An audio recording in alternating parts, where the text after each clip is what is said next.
Hello friends, welcome back to Vlogmas. In today's video, you guys, I am showing you a bunch of low FODMAP SIBO phase 1 recipes. I'm also going to give you my top 5 tips on what you need to know before starting the low FODMAP SIBO phase 1 diet protocol. If that's content that you guys like to see, don't forget to like and subscribe, and let's jump right into this video. All right, so guys, we're gonna journey back. We've got pancake recipes, we've got dinner recipes that you can turn into lunch recipes, like breakfast sausage recipes. I've got a bunch of different recipes that I've tested so that you don't have to. You're welcome. Some of them were amazing, some of them were not so great. So stay tuned, watch the whole thing. All of the recipes will be listed in the description box down below for you guys. If I made any modifications, they will be listed in the description box down below. All right, you guys, so I'm gonna be showing you guys some different recipes in between all the tips and tricks. That way it's not like tips, recipes. So if you want to see all the tips and all the recipes, stay tuned because this one is packed with so much good information, guys. You don't want to miss it. This breakfast sausage recipe is honestly so delicious, you guys, but because it has honey in it, I did limit myself to only 2 patties a day. So what I chose to do was I kept some in the fridge for just a couple days and then I froze some, and I ended up traveling with them on Thanksgiving and it worked out perfectly.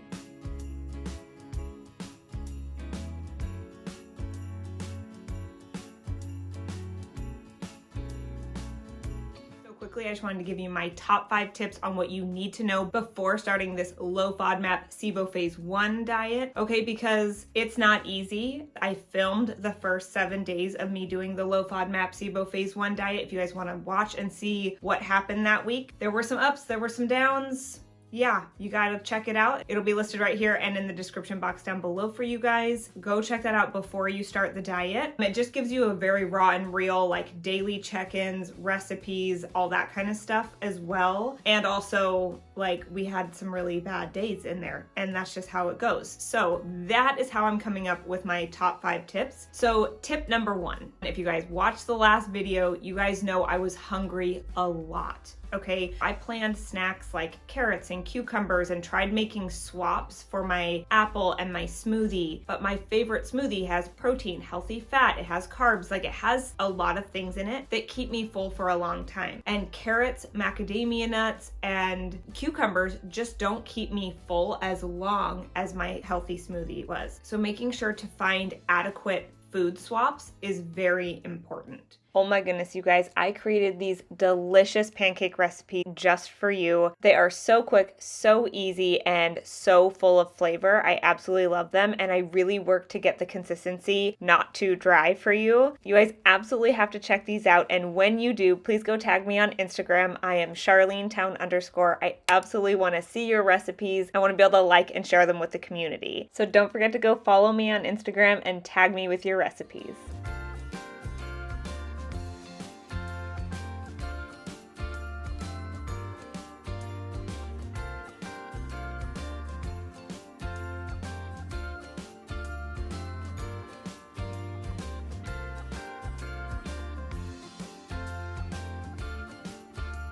Tip number 2, you definitely want to go to the grocery store ahead of time and make sure that you have all the food in your house. That way you're not starving when you're trying to figure out what you can eat, and then you eat something that you're not supposed to eat because you haven't planned accordingly. Which leads me to the next tip, which is kind of like tip 2.0, is that you want to find a website or websites that have recipes with low FODMAP SIBO recipes in the phase 1 so that you have go-to recipes. Find the recipes that you think would be really delicious that you want to try. Maybe even test out some of the recipes before you go hard on this diet, just so that you have something in your back pocket to lean on when you're like, oh my God, I'm so hungry. What can I make or have and then make and then have for leftovers the next day? You want to have those recipes. You want to have the ingredients in your house. Again, you're not starving trying to figure out what to eat, okay?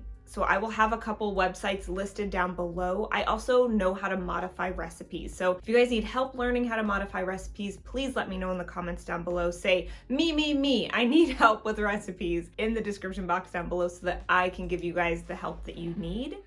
This recipe, you guys, is a hit in our household. We have eaten it so many times. Now, you definitely want to check the description box down below because I modified this one a lot and added much more vegetables than it calls for, but it is so delicious. So tip number 3, you guys, is mindset is everything. If you tell yourself, I can't do this, this is too hard, I don't like this, I don't like these foods, this isn't gonna work for me, it's not going to work for you, right? Because you've already set yourself up thinking, this isn't gonna work for me, I can't do this. If you tell yourself you're not gonna do something, you're not gonna follow through with it. You're gonna give up, you're gonna say, screw it, I'm gonna eat however I want, and then you're gonna feel like crap regardless. You know what I mean? It takes a while for the diet to start working. It's not gonna work right away. You may detox, you may feel like garbage more because you're not eating the things and your body still has to flush out the foods. Like all of the stuff that you put in your body yesterday, depending on how fast or slow your system is going, you could still be processing through stuff, right? So it takes a while. So I'm on day 10 of no fruit, and I'll tell you what, the first 3 days I was like, I'm not gonna make it through this. Like I had to constantly tell myself, yes, you can. I can do hard things. Like I can do anything for 7 days. Focus on one day at a time. Focusing on one day at a time makes it so much more manageable than saying, oh my God, I have 4 more days to go, or I have 5 more days to go. I cannot live without that for 5 days. Yes, you can. You absolutely can. You've done harder things before. I can do hard things. Focus on one day at a time, okay? Because I was like, on day 8, I'm going to be including fruit. No, I got violently ill on day 7. Day 8, I was like, just eat all the little mellow things, like find the things that you can eat and eat those things.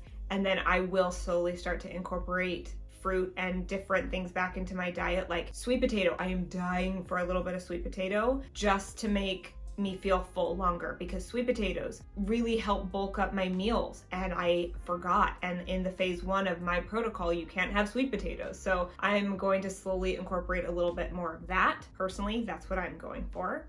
This pulled pork recipe, you guys, is so easy and so delicious. Highly, highly recommend. It was an absolute godsend the day that I made it, you guys. I prepped it really quick before I dropped Liv off at Tiny Tots, and it's a crock pot meal, so it was ready when we got home. You guys, 10 out of 10. I highly recommend. The recipe will be linked in the description box down below. I followed it to the T, and it was absolute perfection. Everybody in the household loved it.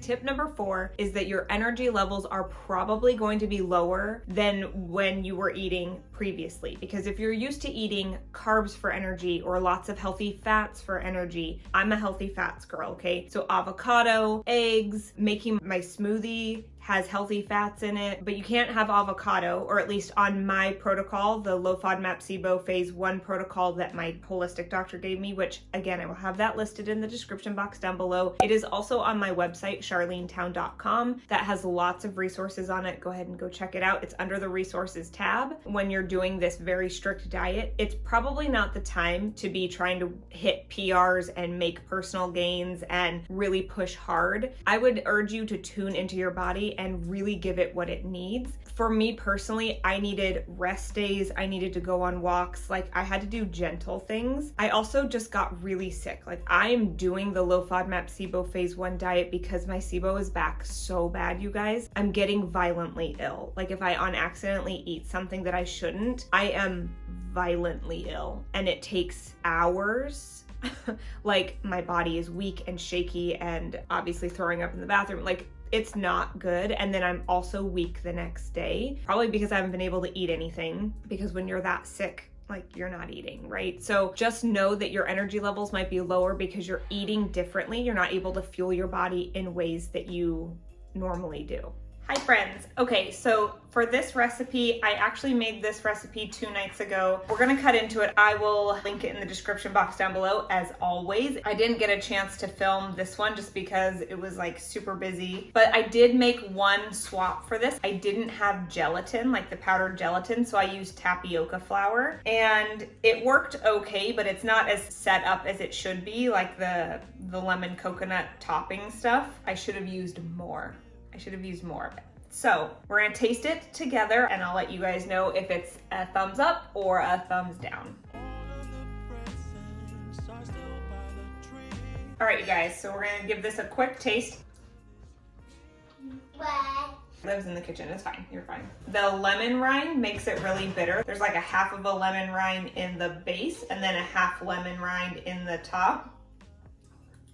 No, this is not good at all. I had high hopes because the base is macadamia nuts. Also, the sweetener in it is stevia and it tastes really fake. For me personally, I prefer like real sugar. I like things like medjool dates as a sweetener because it tastes sweet and it's real food. Stevia in that form, like I've never cooked with liquid stevia before. This is my first experience and it's really fake, yucky tasting. I don't love it, but if you like stevia, this might be something for you. This was a miss for me. It's not lemon tangy and it's not sweet, so it is not for me. It is 2 thumbs down for me, so I will list the recipe in the description box down below if you want to give it a try. I would definitely use the gelatin to set the top instead of the tapioca flour, but I don't think that that makes any difference. Like, it doesn't even really taste like coconut or macadamia nuts. Like, it doesn't really taste like anything but fake stevia, bitter lemon, and that's it. That was a very expensive recipe, so I would say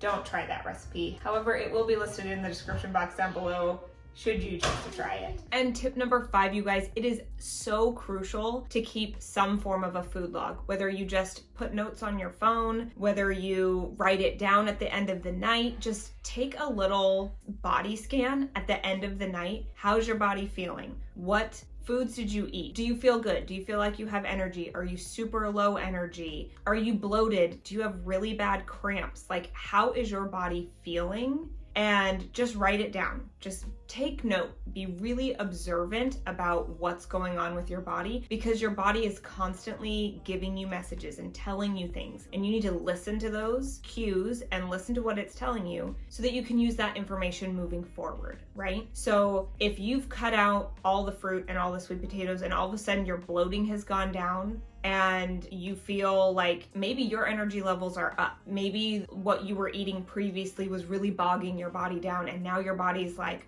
wow, this is amazing. You've taken away my inflammatory foods. I'm feeling so much better. Fantastic. Write that down. Remember that feeling. That way, when you start to incorporate foods again, keep going with your food journal and be like, oh, I felt lethargic today. Oh, I had some brain fog today. I'm bloated at the end of the night. What did I eat that could have caused that bloating, right? Now, if you guys need to know how to properly reintroduce foods into your body, let me know in the comments down below because we can definitely talk about that. That's it for today's video. Let me know in the comments down below what recipe you want to try. I hope you guys really enjoyed this video. If you did, please don't forget to like and subscribe. If you need more support with SIBO gut issues or living with chronic pain and chronic illness, I have playlists I will have listed, and I will have more videos at the end that you guys can watch that have more recipes, more living with chronic pain and chronic illness, what it's like day to day. Thank you guys so much for watching. I so appreciate each and every one of you, and I will see you guys for the next Vlogmas. I love you.